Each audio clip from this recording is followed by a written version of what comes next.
Talking to the stars of today. And the freshest talent of tomorrow. Their story in their words. This is the Learn, Develop, Live podcast. In the spotlight. Good morning. Welcome to the Learn, Develop, Live podcast with the latest episode of, drumroll please, In the Spotlight. I really must get the special effects for that part. Anyway, we have another interview for you, which was originally going to be part of the 1 year podcast birthday celebration, but due to schedules, illness, and the one day that I was abducted by aliens, it just never made it. So we have it a week later instead, and it's well worth the wait. For the episode, I sat down and spoke with Priya Rehal, founder of Doyenne UK, the female empowerment platform and network supporting women in advancing their capabilities and establishing meaningful connections to expand their social circles and outlook. I've known Priya for several years, and I've been lucky enough to watch the project grow from the beginning and grow into the brand that it is today. And as I mentioned in the interview, one day it will be global. I will say that in the pre-interview chat we had before the recording, slight tragedy for Priya and her cup of tea as the biscuit fell apart and into the cup. The life of an entrepreneur. So in the spotlight this week, armed with a teaspoon to rescue that biscuit, here is Priya, founder of Doyenne UK.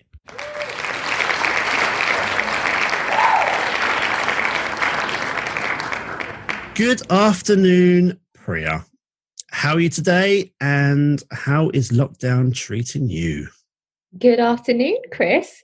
It's great to be here. Thank you so much for having me as part of the LDL Learn, Develop, Live podcast series. I'm good. I'm always good, trying to get through each day as it comes. Lockdown has been interesting, to say the least. I'm quite good in my own company, so having that peace and quiet and not having such a busy schedule was great in the beginning. But now I'm starting to miss normality a bit, to be honest. How about you? What is normal? What is normal anymore? Yeah, what is normal? You work from home, you get out of bed, you just days roll into one. I mean, the working from home situation, I wouldn't want that to change. That works for me a treat. Right. You don't miss the tube journey, do you?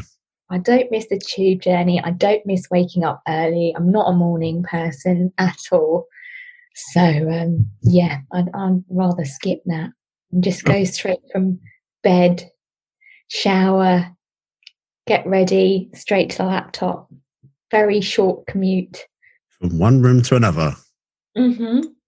Well, Good actually, stuff. I work in my own room, so it's even shorter for me. You're not getting those steps in, are you? The old pedometer's not. No, Fitbit's not going to be happy with you. I'm not getting those steps in at all. It's been awful. I've been running outside, which has kept me going, and I find that actually if I don't do some form of exercise, it really affects me, and I feel really lethargic, and my legs feel really kind of tight because I'm constantly sitting down. That's true. Yeah. One of my old bosses, she used to go for a run at lunchtime. Yeah, this is exactly Near the head. what I do. Yeah. I'll go for a run if I can at lunchtime if it's not raining, or I nip to a gym class. Oh, check you out, gym girl as well. So, what's the most interesting thing that you found out about yourself during lockdown, or about anything at all? I've got more willpower than I thought. I always thought I was a person that had no willpower, and to be honest, for me to keep on doing these regular runs, for someone who absolutely hates running or hated running, and even if you paid me to do it, I wouldn't have done it, but now I kind of make sure I get out there for some exercise or a run on a regular basis every week, which is something that I've surprised myself with. So you're a bit of a long distance runner, or just until my legs can't do no more? Yeah, exactly. I'm not aiming for a marathon or anything like that. I'm just aiming to keep healthy, keep fit. But But yeah, no, it was a struggle for someone who only used to kind of run on a treadmill. It changed my whole perspective. Running outside just made me feel a lot more energetic, a lot more awake, a lot more tolerable to what was coming at my way at work. Instead of screaming and trying to throw my laptop out the window. Some people still do that. Some people still do that. I don't blame them. Maybe a run outside would help them a little bit. Good. Well, I'm glad you're keeping healthy. Thank you. So, would you like to introduce your soon-to-be global brand? And I say that because one day, always believe. Oh, thank you. Would you like to tell the world the name of your beautiful brand? Of course. Thank you so much, Chris. So the name of the brand is Doyenne UK. Doyenne means a female leader or expert within her field. I really like the name. It's a French derivative. And it just had a nice ring to it. So yeah, Doyenne UK is basically a female empowerment platform and also sisterhood and community, basically encouraging women to work on professional and personal development to really explore and realize their individual capabilities. And then I guess out of that, the objective is to use all of these capabilities and talents and experience to work towards becoming more resilient, becoming more self-aware, becoming more connected to other like-minded individuals or individuals perhaps going through similar experiences. So yeah, that's kind of a brief overview. I know that sometimes it can get confusing as the brand hasn't really reached its full potential at the moment, but that's what the aim is. That's what I'm hoping to do with it. And where did the idea come from? Oh, good question. So actually, that's what I'm here for. The idea came a little while ago, actually, when I was basically at a time in my life where I was in kind of working my way up the ladder, trying to find my feet in my career. I was single and I was really aspiring to lots of women around me that perhaps weren't with partners or had gone through kind of traumatic experience, but were still managing to flourish and do really well professionally, do really well personally, start businesses, make really good professional networks and contacts, and just to basically put good out into the world, put some positive energy out into the world. That was my aspiration. However, upon talking to some of these individuals, I found that although on the outset it looked like they were doing really, really well, they were really flourishing in their careers, and they're excelling in so many different areas, there were still things that quite deeply affected them and made them kind of crumble in a way. For example, lots of women who didn't have a partner in their life were really struggling to see the positive in their experiences because everything around them just seemed to revolve around couples and having a partner, and that was a be all and end all.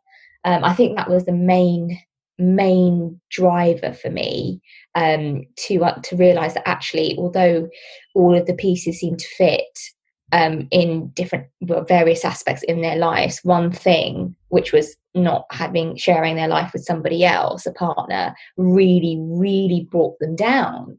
And I saw this on many occasions. It was happening multiple times, and I used to have conversations with these women.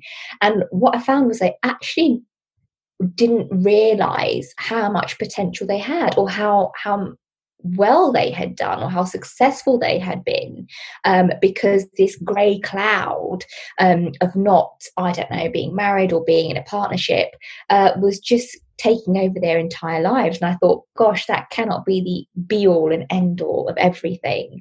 And because I found a connection with so many of these women, and I found that a lot of them didn't realize that loads of them were going through the same thing, and they felt really alone in their experiences. So I wanted to kind of connect the dots and bring them all together. So I think it kind of brings on to the social perception that you go to school, you go to uni, college, whatever, go and get a job, get married, kids, we're all together, retire, and then peg it. Yeah, pretty much. Absolutely. Yeah, exactly. And it was just straying away from that traditional viewpoint of things, because the world is changing, as we spoke about in the beginning, and we're having to adapt to the circumstances. And just because a woman is at a certain age and doesn't have any children or isn't married, doesn't mean that she should be discriminated for that, or doesn't mean she should feel that she feels insignificant. She shouldn't, that woman, whoever that may be, should not feel like there is something missing within her, or she needs to find somebody else to complete her because she's not complete on her own. That was something that it really not annoyed me. That's the wrong word. I guess it upset me that, I saw so many talents, I saw so many qualities to these individuals, but they just couldn't see it themselves because of society or because of culture, stereotypes. It's definitely more prominent in some cultures in comparison to others. But it was just accepting the state of affairs and learning to make the most out of what you had at the time and make the most out of the circumstances you were presented with. And I guess what you're doing is effectively bringing all these people together in like one community, one brand, sharing stories, experiences, and showing that it's okay. Just because you're not married or got 14 kids, it's okay. Don't worry about it. Exactly. You do see a lot of people, there's a lot of posts on LinkedIn, and it's just like a picture of a middle-aged woman just holding a sign saying, I'm single, I'm not married, I don't have any kids, but I'm absolutely fine. Yeah. Which is true, because you will be fine. Yeah, 100%. There's a lot of social media movement around that at the moment, being okay with what is and what will be.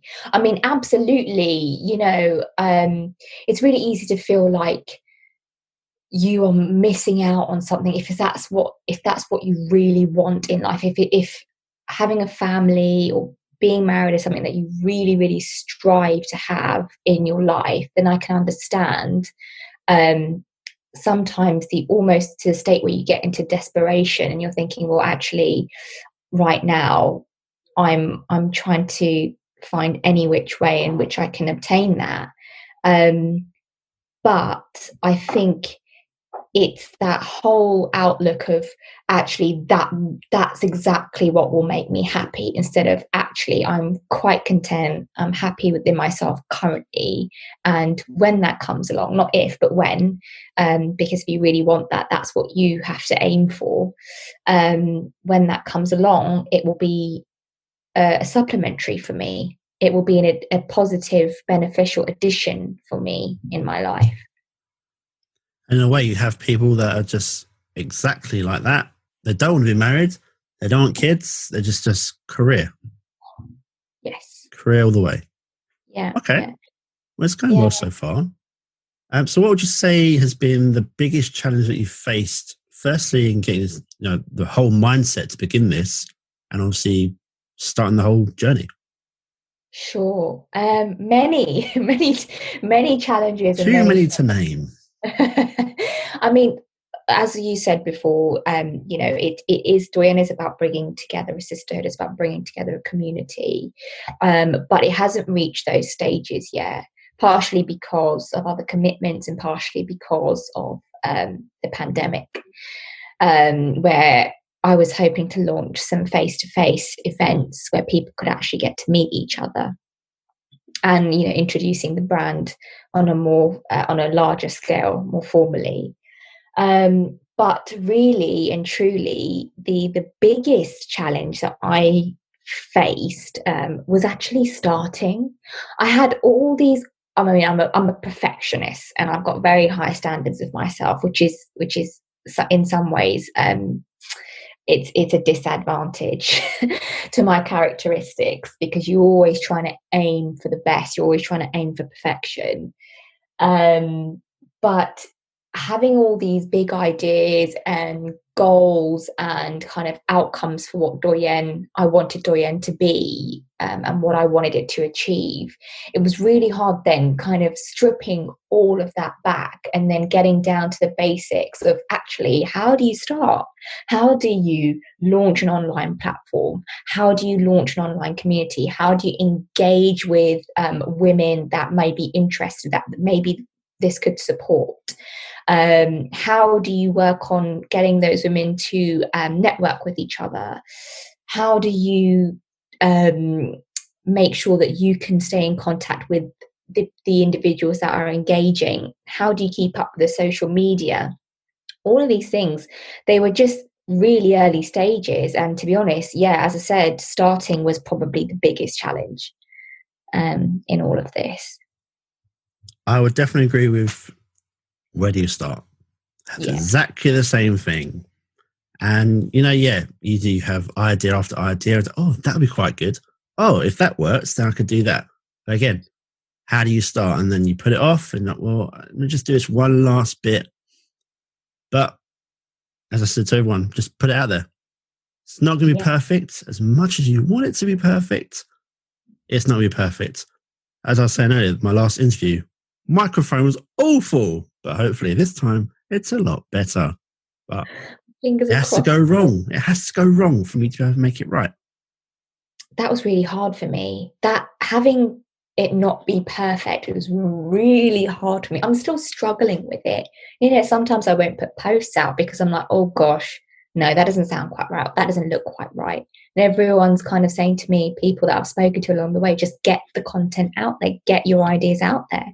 But I really struggle with that.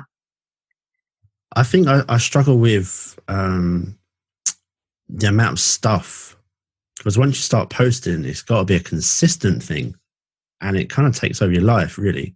I mean, most of my free time, if I'm not with the kiddies, is writing content for podcasts, or trying to put a post out, trying to have at least one post out a day, like a quote or something like that, or a feature which leads to the website, at least one a day. And then you see other podcasts that have like whole social media teams. You think, I want some of that. But it comes at a cost, doesn't it? So you've got to do it all yourself. And it reminds me of there's a TV advert. I can't remember who it's for. And it's a woman who, she's starting her own business and she's pretty much doing everything herself. I think the printer goes wrong and she's quoted like $4,000 for a new printer. All sorts. But in the beginning, it's very hard. But once you start, that first step, and then you get going. And like I said, there will be always other commitments. And sometimes that can be quite frustrating because you know what you want to do, but you can't quite get it out there. Yeah, 100%. And you hit the nail on the head. When you are self-funding, when you are the editor, when you are the social media marketer, when you are the writer, when you are the interviewer, when you are the content generator, you have to play multiple roles to get what you want out there and to make sure that the message is clear. But when you're juggling multiple things in life, I mean, I don't even have kids and I'm struggling, with full-time work and other commitments. It just becomes it can become very easily overwhelming. Yeah, I do have those times you think, oh, why? Just in a little bit of a break. And then sometimes maybe it's just a couple of hours and then I'm actually all right. I get back into it. But no, I completely get. On the flip side of that, though, you do learn a lot. You do learn a lot about marketing. You learn about how to create a podcast. You learn about how to edit the podcast and make it sound good. You learn kind of like what works, what people interact with, what they don't. You learn about, I've learned, probably I wouldn't even be on Instagram had I not had this. I'm definitely not ever going to be on TikTok, despite what my little girl does. TikTok, Dad, TikTok. No, it's not for me. And I know a lot of parents out there are also saying the same. Bloody TikTok. I refuse to go on TikTok. Yeah. I You refuse see, my you got nieces. sense. You got sense. Yeah, So my what niece do is you? constantly doing the dances. Oh yeah, oh yeah. She stands in front of the thing. I'm standing behind her doing these dances, and like, okay, whatever. Have you had any challenge from particularly other people? Because there are a lot of people who, I mean, I've only had actually one, which I've spoke about a few times. One that's kind of shot the idea down straight away because it's mainly because they don't have their own dream. They kind of feel threatened because you're trying to do something with your life and they're just sitting on the sofa eating what's-its. So any kind of, nah, it's not going to work. Why are you doing that? Why are you wasting your time? Do you know what? It's a really good question. I haven't had anyone just shut the idea down, mainly because I guess my social network, my friends, they're all women round about similar ages of the mid-20s to mid-30s or late 30s. And they can resonate with what I'm trying to do. I think, and even, I'm not going to knock them. Men around my life have been really supportive as well, to be honest, and really encouraging. There's men I look up to for the platform and for content as well, and they're really supportive. I think the one thing I've faced mainly, and I'm my biggest challenge. I really am.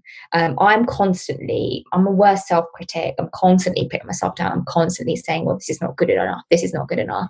But it's just, I think I struggle with the consistent messaging because although I envision what Doyenne is supposed to be and hopefully going to be, because I'm not allowed to exercise its full capability at the moment, it's hard to then put that message across to the viewers. The people following the content, or people that are interested. So I think once I finally am able to do things like events and more face-to-face things where you actually are able to get lots of people together, I feel like that kind of environment almost helps to stimulate more ideas, more content, more opportunities for collaboration. So I think at the moment I'm finding it tough to keep up the momentum, definitely. So in the big wide world, with life being about learning, has there been a particular fail that has really affected you or been a real turning point of you personally or with what you're trying to do right now? Oh, this is a difficult one. Digging deep. Yeah, we are digging deep. I wouldn't call it a failure. I think it's what's affected me and what has initiated me starting the brand is my own life experience. So I spoke before about looking at and talking to and observing other women in their lives who I deemed successful, who I deemed educated, really bubbly personalities, it seemed that they were doing really well for themselves. And I looked up to them. However, at the same time, I was going through my own personal experiences. I was surrounded by people kind of getting engaged or within long-term relationships, and it seemed that their traditional life path was materializing quite as it would do for many people, just as normal. But like you say, what is normal? This is the thing. This is what I wanted to question. What is normal? Because to me at the time, it was like, oh gosh, they seem to be moving ahead with their lives. But then I kind of took a step back and I thought, actually, I'm not stagnating. It's not that I'm not moving forward in my life. I'm just moving forward in different ways. And it took a lot of personal reflection and experience to understand that. I went through really, really periods of where I felt so low because I thought, gosh, I'm not going to meet anyone, or I'm not going to be able to have a life partner, or I'm not going to be where I want in my career. I can't have it all. Is it going to be too late for me to have children? And all these questions were going through my head. And I just thought, stop. At one point, I just thought, stop. This isn't the be all and end all of your life. You can find happiness. You can find being. Well, that was, sorry about that. I'm so Everyone sorry. loves a phone ring. Gosh, it's on silent, and then my laptop's connected to it, so it rings on the laptop. So I do apologise. See, you and your technical side going on there. So sorry about that. But where was I? I said, and you can find happiness, you can find contentment in so many other things. And I really found that this is what I wanted to bring to women. I wanted to show them, and I wanted to share my life experiences with them to basically let them know that everything is all right, and you are growing, and you are evolving, and you can find joy in all of the little things in life. They don't have to come from these major milestones that a lot of maybe your peers are going through. But it's taught me a lot. It's taught me a lot, and I think that's the biggest turning point for me. That is what initiated Doyenne UK, and that's what changed my perspective on life. So in a way, you've broke away from what is perceived as the traditional, this followed by this, do this, then you do this, and then you die, pretty much. Yeah, and then you've created this whole new concept, which is great because other people are now finding it, joining in, and it grows. It kind of goes with that quote: never compare your chapter 1 to someone else's chapter 20. Yes, because they are quite a way ahead. And your chapter is never going to be quite the same. Yes. And if everyone looked the same, we probably get tired of looking at each other. Yeah. Just to quote Groove Armada there. Good. Okay. So following on from that then, who've been the 3 people that have been most influential to you? Again, another really interesting question. To be honest, a lot of the people that have been quite influential to me and the brand are a little bit more closer to home. And so I follow a few people on social media. To name a few off the top of my head, Debbie Wasco, OBE, and Anna Jones, who founded the Albright, which is a women's membership club, an all-women's membership club. Deepika Mutyala, who founded her own cosmetics company after being rejected by L'Oreal. And also Utega Uwagba, who founded Women Who, which is a community for creative women. And also she's the author of The Little Black Book for professional working women, and now whites as well. So these are the individuals that, they had similar kind of similar experiences in life growing up, and then decided to take action and to use their initiative and not let rejection or failure hinder them in any way moving forward. And they're just really, really interesting stories. Their backstories are really interesting, but also what they've created, it resonates so well with Doyenne and it with myself. Actually, it's something that I aspire to do in the future.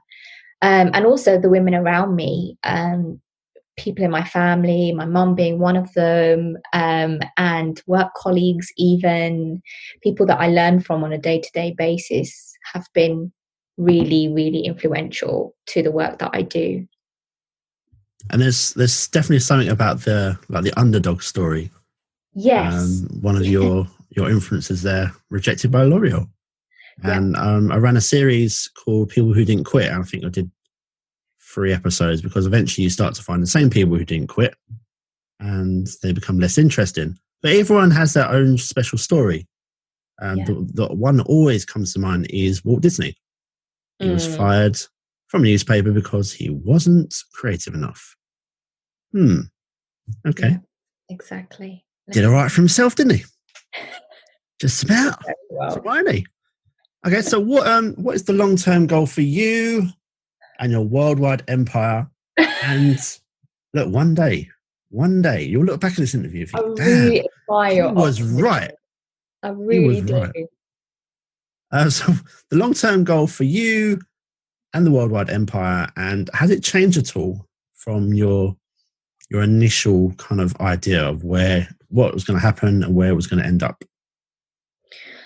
It's not changed much. I've still got these huge goals that I set for myself. The long-term goal for Doyenne UK is to be a brand, to be a community of women, to be an established brand, I should say. And for it to have its own kind of hub where we can run events, where we can run workshops, when we can run different, and when I say events, I mean events focused on the development of careers or personal development interests, but also ad hoc events, things like cocktail nights or afternoon teas or breakfasts. It would be really great to have a hub to do that all, but also regular networking events, bringing women together on a regular basis, and me spending most of my time there. That would definitely be the long-term goal for Doyenne. And for me, I think my goal for myself has definitely changed as time goes on. I'm finding myself not focused on the holistic goals of trying to achieve everything all at once, but trying my best to take it step by step and get one thing done and create little mini milestones for myself.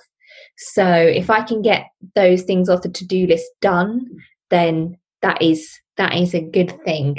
I have to take that as a success, and then on to the next to-do list and on to the next one.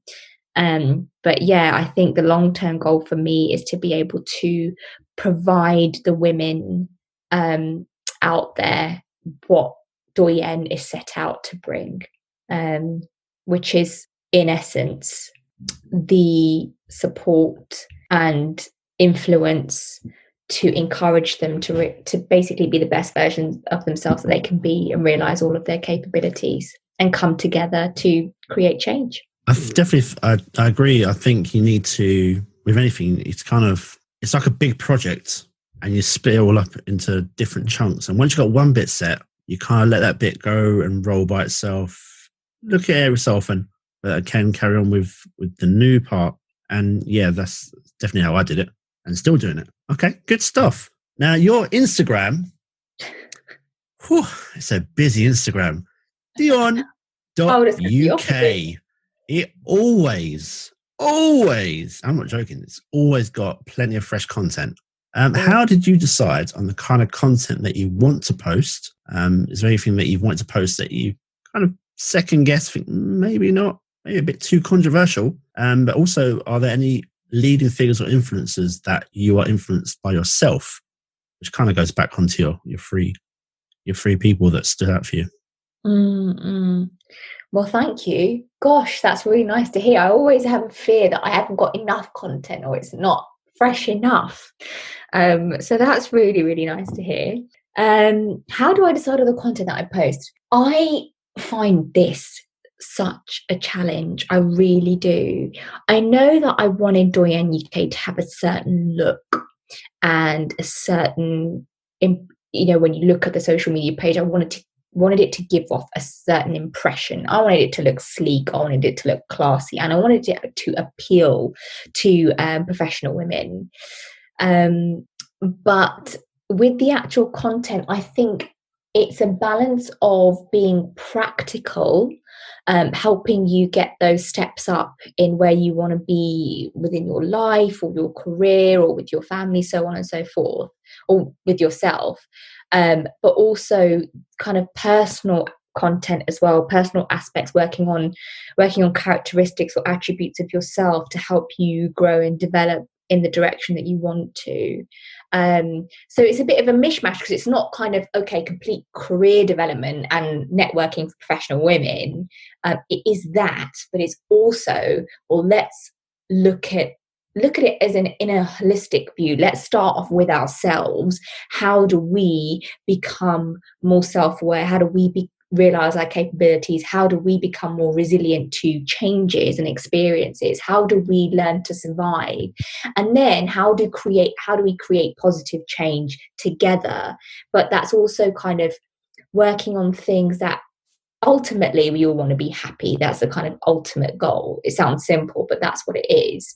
And it's working out how you can do that on your own without all of the traditional type of career, family, marriage, that kind of thing. But also working out how you can do that as well with career, family, marriage. It's kind of integrating the both, which is the hardest thing, because trying to do both is really challenging. But yeah, starting off with a self and then trying to work on the bigger things that surround our lives. And I guess the influencers that I mentioned before on social media that I follow are really influential to the framework of the brand and the content and things like that. But also, I guess, people who I've followed from when I can remember, people like Oprah Winfrey, Maya Angelou, Michelle Obama, even musicians, people like Alicia Keys, India Arie. I'm a musician, so a lot of these music artists influence me on a daily basis. Beyonce and her alter ego, which is great, very empowering when she's on stage. But yeah, I hope that answers the question. Sorry. Yeah, I was going to add that the first thing I noticed from when you go to your Instagram is, like you say, is slick. It's this very slick way it's presented, because it all kind of looks the same. You use the same sort of style for, especially like your stories as well, and it kind of separates, and you can see, exactly what's going to be on that one because it's titled. Also, even when you look at, I'm going to go on to next to your Instagram TV, there's like a running theme of the kind of people you get, and you kind of know what you're going to get when you go to yours. And I think that's what draws people to look at it. It's female empowerment and people that are not afraid to speak their mind. And the stereotypes that are out there, they're kind of left at the door, if that's how you want to say it. And people just speak their mind. There's no sugarcoating anything. So, but also I like the way, like I said, you kind of have to, in a way, uniform it as well. Something I did with my own website, it was kind of colours. And then I completely just, one weekend, I just completely redone everything. And there's a podcaster that I listen to, and she's like a business coach, Anna Parker Naples. And Anna, if you ever listen to this, hi. But in some of her webinars, she said about branding. And if you go to her website, the main theme is red, and everything in her picture, could be a black and white picture, but maybe her shoes are red. And the idea is that the red color is when you see red, even if you're just walking down the street, in the back of your mind, you kind of identify with her in a weird kind of way. I don't know how the mind works. So yeah, branding is pretty good. I do like the way yours is presented. So thank you so much. Well done. To hear you Good say show. that. Good show. I absolutely agree with you. There's lots of psychology behind branding, which I read up about as well. So thank you. That's really nice to know. Another thing about branding that just completely come into my head. So when I used to work in retail back in the day, back in our wharves, and the brand JML, and you'd have like a TV stand with all the product on it, and this TV commercial going around and around, and you'd know it before you left the shop. And the study was meant to be that if it was like an item aimed at a bloke, you would have it psychologically, you would sell more if you had a bloke's voice on the advert, and vice versa for women as well. So the human mind is a powerful thing. Absolutely. We're taking information very, differently and process it differently. So it's really interesting to find out about all these nuances. And sometimes you don't know you're taking it in. Yeah.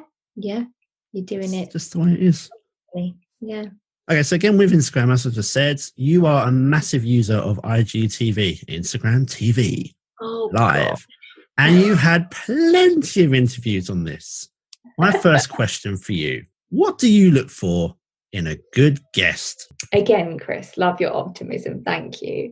I must say, I'm not a very good user of IGTV. I discovered it and thought, okay, this might be a good idea. And then when I watch them, replay them back to myself and think, oh God, why did I decide to do this? You look at the way you talk and your voice and my facial expression. I realize I'm a very facially expressive person, which isn't always a good thing. What do I look for in a good guest? Someone who has something to contribute. Very simply, someone who has something positive to contribute. Someone who represents change for the better. Someone who is independent in their mindset. But someone who also comes with a very kind of high positive energy. So to summarize, I look for individuals who I can see that have been through experiences in their life that have maybe changed them for the better. They've learnt or they've grown from that experience. But also they're not so dependent on other people for their own source of happiness or their own source of drive or ambition. I look for people who are able to generate that and in turn give off that energy for other people. Because once you have someone who's able to produce that and able to achieve things just because they have a goal, just because they have it within their head and that's something they want to do, without kind of constantly being reliant on other people to help them generate that stimulation, it's really, for me, it's refreshing, and it makes for a really good interview because the viewers get to feel that energy. You start to bounce off each other. Being someone like that myself, you start to bounce off each other, and the conversation flows really well. So that is what I look for in a guest, I think. I have to admit, I've not actually used IGTV at all, which is probably really bad. It's interesting. I mean, it's not something that I would say that you have to do to create social media change. But also, I just thought on the back of that I tend to look for women and bring onto the IGTV individuals who have, like I said before, perhaps experienced something that has maybe changed them or shaped them for the better, but they're confident in sharing that, and they're confident in who they've become because of that, and haven't maybe gone through the, like we said, the stereotypically acceptable to society and culture milestones of life. Maybe their life path has run slightly differently. And that's something that excites me, really. It's interesting to learn from them as well. I will just add in the sound of your voice. The first time I did a podcast and I played it back for, wow, who's this guy? This is not the voice I hear come out of my mouth anyway. So, yeah, it does take a while. Even now, I still, no one likes their voice. True story. Facial expressions, well, you just like to move your eyebrows about. Simple. But it brings personality to the interview, so don't worry about it. It'll be fine. Everything's all good. So who would be your dream guest? This is a really difficult one. Oh, gosh. I think first... Give me two then. Two or three. I have lots of dream guests. I think I'd really like to do the former First Lady, Michelle Obama, 100%. I think she'd be great. I really, really admire her work ethic, her ethos, her morals, her confidence, the way she presents herself. Lots of things to be learned from the former First Lady, but also Oprah Winfrey. I'd love to have her as well, to actually interview her instead of her doing interviews on other people. So those are the ones I can think of off the top of my head first. Obviously, there's probably a long list of people who I'd love to do interviews with. But what if you had those two together? Oh, God, now that would be a dream. Sir. That would be a dream. And there's so much to be learned from them as well. Not just them, but other individuals. But, dream guests are people that I can learn from. I think those two, you just sit and watch and let them talk amongst themselves, and you'll probably learn so much. Yeah, exactly. And sit there in awe. Okay, so if you can say, and I don't want to ruin any spoilers, what's next on this journey for you and the global brand? And when is the podcast coming out? When is the podcast? See, this is the thing. Everyone's talking to me about put a podcast out. And I've been sitting on this one for a while. I don't know. I don't know whether a podcast. I haven't made the decision on that yet. I think because I started doing the IGTV interviews, I thought, I'd go down the video interview route. But everyone is talking about podcasts. I think it may be an option. I think the first thing that I want to do with Doyenne, and I'm not making any promises, but this is the hope that I have for the next steps for Doyenne UK, is that we are able to do some events, start some introductory sessions on Doyenne itself, and what Doyenne can bring for this community of women, how it can support them, how it can help them grow. And I think that's what I'd really like to do with it. Pandemic, obviously permitting. I don't know when that will be, but it's definitely in the workings. So I'm hoping Coming soon to a podcast I'm platform near you. My fingers are crossed. Well, as I said to you before, if you're able, now again, I don't know how IGTV works. If you're able to get those interviews off of Instagram and you can get them into a file, it can be possible to convert them. And there you go. You've got some YouTube content. You've got some podcast content. You've already done the work. That is great. I mean, you could cut off all of my silly conversation in the beginning, and then that would save people half the time. Yeah, but it's just silly conversations that show that you are actually human. Yes, yeah, I Not suppose just a programmed robot. Yeah, it makes it more personable, I think, and that's another thing. I really wanted the interviews on social media to be so people that they could relate to them. They could actually relate to what people were saying, to what was the conversation focus points. They could follow what was being said, and hopefully use it to their advantage. It's one of the biggest things that a lot of podcasters, especially people that teach podcasting, they always say is, if you can be authentic, people will be attracted to that. Yes. If you're not a pre-programmed robot, and to be honest, I always tell people about this. There's a podcast, and I can't remember what it's called, but it's got X amount of thousands of people that follow it, and it's literally like a robot talking. Now, I don't know how this podcast has so many followers. Fair play to him. I applaud him. But I listened to it, and because of that, I just stopped it. It had no draw to me. Whereas someone having a conversation, having a bit of a laugh, showing that they're human and authentic, that's what attracts me. So yeah, you're right. And that's what I wanted to bring as well: authenticity and integrity. I wanted you to be able to see relatable sides to people, the actual human within them, instead of what was just being shown on social media to the world. Okay, good. So in general, if you were sitting there, what advice would you give to someone who wants to pursue a similar movement to yours, or maybe a completely different movement? Just they have a message and they want to give it to the world. What would be your one piece of advice? Just start. Just start. Don't do a me and think about all the other logistics and create more work for yourself. If it's a post that just initiates the idea, just put the post out there. Everything else will follow. It will make more sense if you just start. That is what I can say to someone. Really, it's very true, though. It's very true.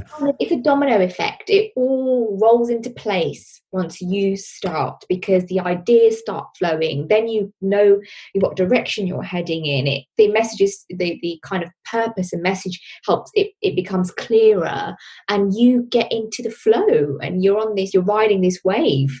And sometimes it will dip, and sometimes it will be high, but it will continue to flow if you just start. I think the other thing is about when you say just start is also once it is actually out there and people see it, you're kind of being held accountable now because people know about it. So you have to kind of follow through with it, not just a flash in the pan, one post or one thing you said. Yeah. People are counting on you for more, because you will get interest. You will gain interest. You've got, billions of people around the world that have access to social media. So you will interest someone. Yeah, especially lockdown. I think the social media and online presence has just gone through the roof, which is often why sometimes my my Sky Fiber doesn't want to work because there's so many people using it in the area. Thanks, people. Cheers. But what can you do? No, it's true. Get it out there. Whatever it is, it's not going to be perfect, no matter how much you want to be perfect. This podcast is far from perfect, but at the moment, it's doing well. So, hey ho. Of course. Of Doing course. really well. Thank you. Your global brand. Yeah, Never pick. mind mine. Hey, one day. So now, originally, when I was setting the questions, you were due to be the first person to appear, but illness and God knows where else stopped us. I will be the brand new wall of quotes, which will be a tie into this podcast. So if you had just one quote or one saying, one piece of go-to advice for anyone, what would it be? You really put me on the spot there with this one. Do you feel the spotlight on you? I do. You see, in the spotlight, you see? Play on words here. Oh, in the spotlight.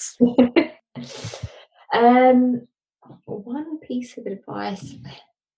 There's something, I don't know whether it can be called advice, but there's a one-liner or two one-liners that I've read that just keep me going and make sense to me and make me realize that what I'm doing isn't a bad thing.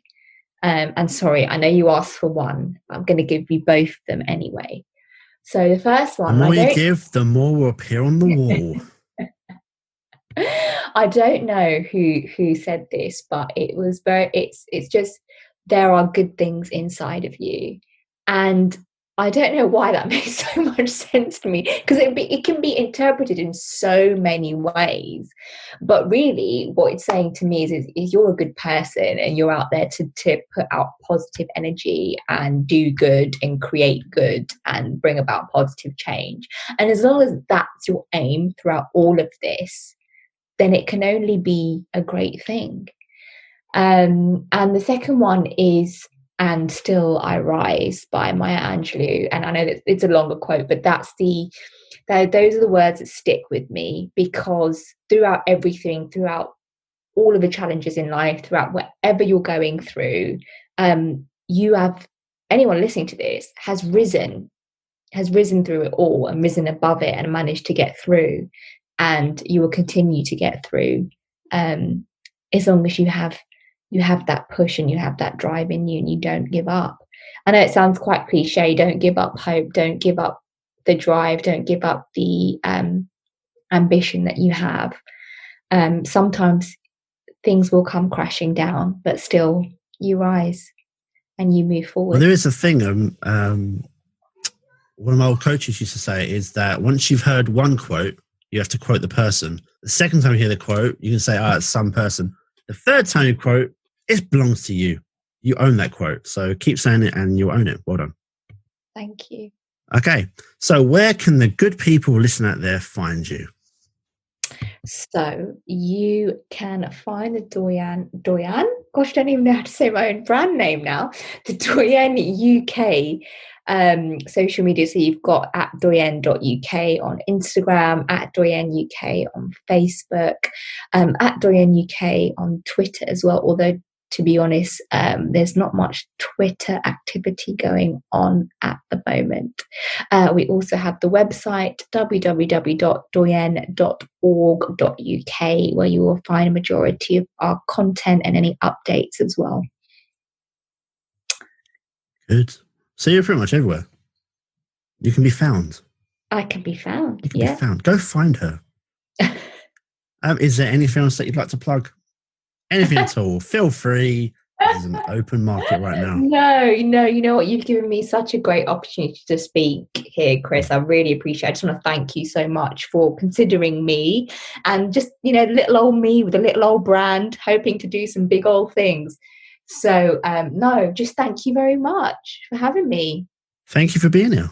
You're always actually my first choice for a guest. And as you can hear, Finley is home. So he's making plenty of noise, asking for chocolate. Because that's the way that's the way he rolls. Yep, chocolate. Still saying chocolate. So sweet. So sweet. Yes, thank you for being here. Thank you for coming on. We got there eventually after rescheduling 700 times, but it was well worth it. And if you want to come and chase, Finley is still screaming everyone, as you can probably hear him. It's all good. It's a very professional outfit here. And yeah, go find her, go find the brand, enjoy it, like it, share it with the world, watch the videos, enjoy. Thank you so much. And that brings us to the end. And it really was a good interview with Priya, and you can hear from how she talks about Doyenne and answers the questions that she is on the road to something big. As Priya mentioned before, you can find Doyenne across social media and of course the website doyenne.org.uk. Now that is all I have time for this episode. If you'd like to continue the conversation with me, you can still book your free 30-minute LDL power call over at ldlcall.com. And I look forward to discussing whatever the issue is that you have that you just want to whoop out of your life. So for now, thanks for listening, have a great day, and I will see you in the next one. Thank you for listening to In the Spotlight. If you would like to share your inspiring story, please email chris@learndeveloplive.com. For more motivation and inspiration, you can visit learndeveloplive.com, and don't forget to book your free 30-minute LDL power call at ldlcall.com.